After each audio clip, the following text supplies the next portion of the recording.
Hey, I'm Alex Radical from Board Game Co, and today I'm reviewing Book Club and Movie Night, both designed by Peter Hayward and put out by Allplay. I should also note that Allplay is a channel sponsor, and while I will always attempt to give you my completely unfiltered opinion, bias is bias, and so I wanted to make sure you have that information before we dive into this review.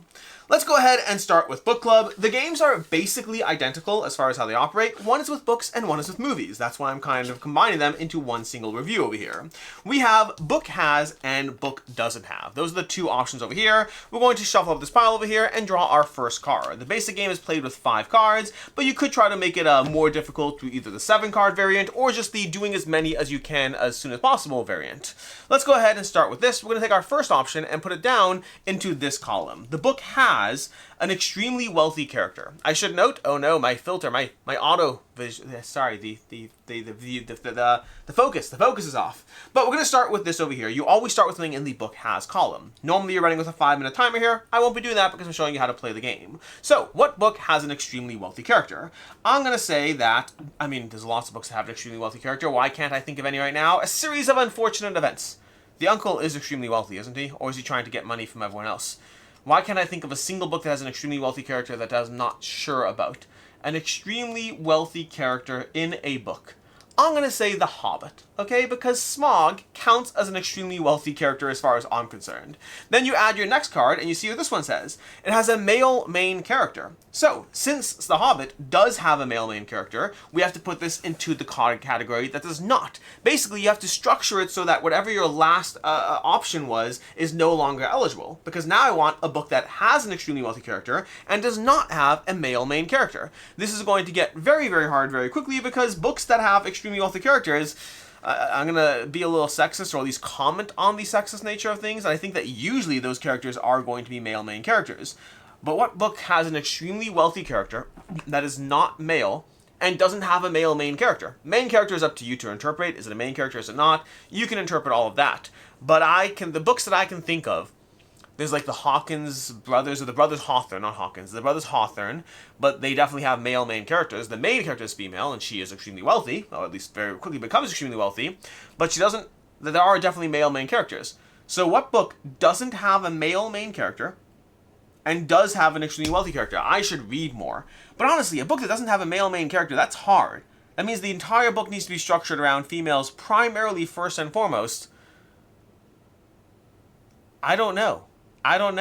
I feel like I'm ready to give up after only 2 over here. Honestly, I will say, having played this game a lot, the male main character one, I have found that's one of the hardest ones to deal with because of the fact that most books have male main characters. Not necessarily the main character, but male main characters.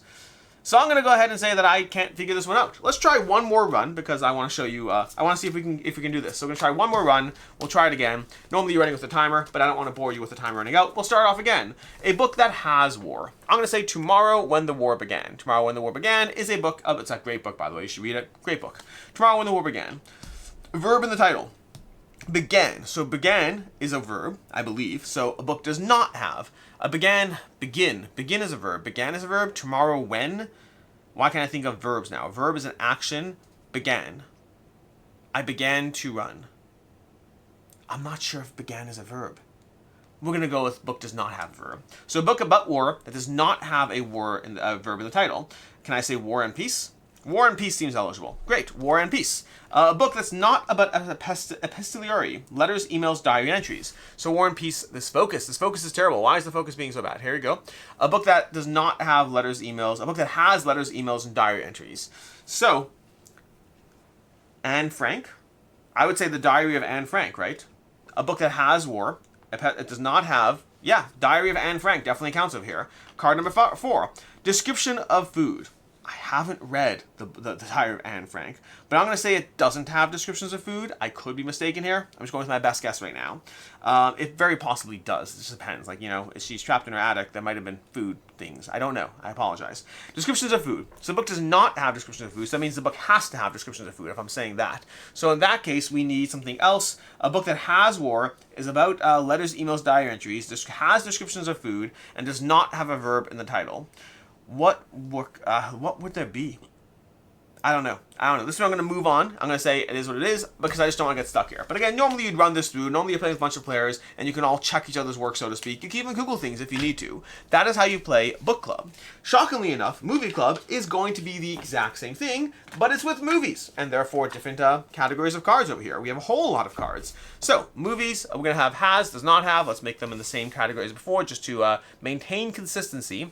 We have a bunch of cards over here. Let's put out our first card. Again, you're trying to do 5 cards total, and the focus is once again acting up. Let's do this over here and bring it back in. Usually the autofocus does not have an issue, but something about this mat or these cards, I don't know. So a movie that has character 12 or younger. We'll say Harry Potter. Harry Potter has a movie that has characters that are 12 or younger. Great. Next card. We have explosions. I don't think Harry Potter typically has explosions. Again, everything is subjective, but we're going to say Harry Potter does not have explosions, so we're going to put this into a movie that has a character 12 or younger that has explosions. Character 12 or younger with explosions. Transformers. The Transformers definitely have some characters that are 12 or younger. Definitely has explosions. Next card. It has and or the in the title. Transformers does not have and or the, so the movie has to have and or the. So, and or the, character 12 or younger, explosions, what would count for this? Character 12 or younger, explosions, and or the. Explosions is always a little trickier, because that kind of makes me think war, but it doesn't have to be war. It could be so many different things, but I can't think of any of them on the fly. That's the basic idea of the game. Again, normally I would sit here. Normally, but just for the record, when playing this game, by the way, I don't give up as soon as I can't think of things. Usually you sit there. Usually the way it works is some things come straight to mind. Other times you're using up your 5 minutes and 2 minutes is spent on a single card just trying to think. I just think that's not fun to watch, so we're skipping past that. That is how you play these games. They're basically category games. The player counts, I think, is like 1 through 10 or something like that. Let me see where the box say 1 through 10, because you could obviously play the solo, and you could play it as a 1 through 10 plus, because 10 seems to be pushing the limits of how far you want to go, but honestly, you can play it at whatever player count seems to work for you. It's basically a let's think of things together kind of game. So, let's go ahead and give you my review, what I like, don't like, all of that stuff. Let's start off with what I like. It's a simple concept. It's a very simple concept. This is actually not the first time Peter Hayward has done this. He has done apropos of board games and apropos of movies, 2 category games that he did with Button Shy. Now he's bringing them to all play with much more cards because he's not limited to 18 cards. There's a whole umbrella full of cards, all these different options, giving you more variability to the experience. So they took a game concept he's already done, and in my opinion, made it better just because there's more of it. I mean, and they're still small, tiny boxes. But the general idea of the game is pretty straightforward categories with restrictions. It's very clever in the way that whenever you have something, the next thing has to invalidate that thing, and so you can't keep going down the same genre. Inherently, it keeps forcing you to break genres. Oh, this book has a male character? No, you can't have a male main character. Oh, this book took place in the USA? The next one cannot take place in the USA. You have these categories that really force the players to break out of a single structured genre, which actually makes it much harder than you'd think. Like, I thought books would be much easier.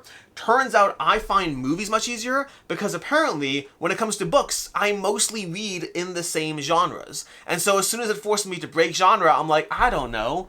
A book meant for kids? Like, I mean, sure, I could think through, like, you start having to, like, break out of that genre, that's much trickier, versus movies, for whatever reason, I find apparently I'm watching a wider genre of movies, so I'd say I have about a 50% win rate with Movie Club, and maybe like a 25% win rate with Book Club. This one is just harder to get. And again, obviously your own biases are going to be a factor. The greater the group you're playing with, generally these games so far, I've only played them at smaller player counts so far. I haven't gone above 5, and honestly, like, I think maybe I played a 3, 4, I played 2, 3. I've only done smaller player counts. The more people you have, the easier it will be because you have more knowledge. And also, when you're playing games like this, you are inherently blanking out on all those things that are so obvious and so evident, and suddenly you can't think of a single wealthy character in any movie you've watched, because why in the world would that be a thing? Like, I could have said Richie Rich. Why couldn't I just say Richie Rich? Which would then be invalidated because he's a male main character, breaking the next one.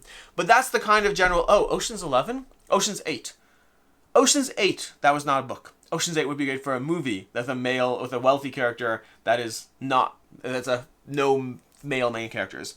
Anyways, I'm getting distracted by past cards. But yeah, the basic concept is a fun guessing party game. Where I don't like the game is sometimes it just feels really, really hard. Again, let me know in the comments down below, because I'm sure some of you have this, but like, how easy is it to think of a book that has a wealthy main character and no male main characters? Not that the single wealthy character isn't rich, that's sure, but like no male main characters in a book about wealthy characters.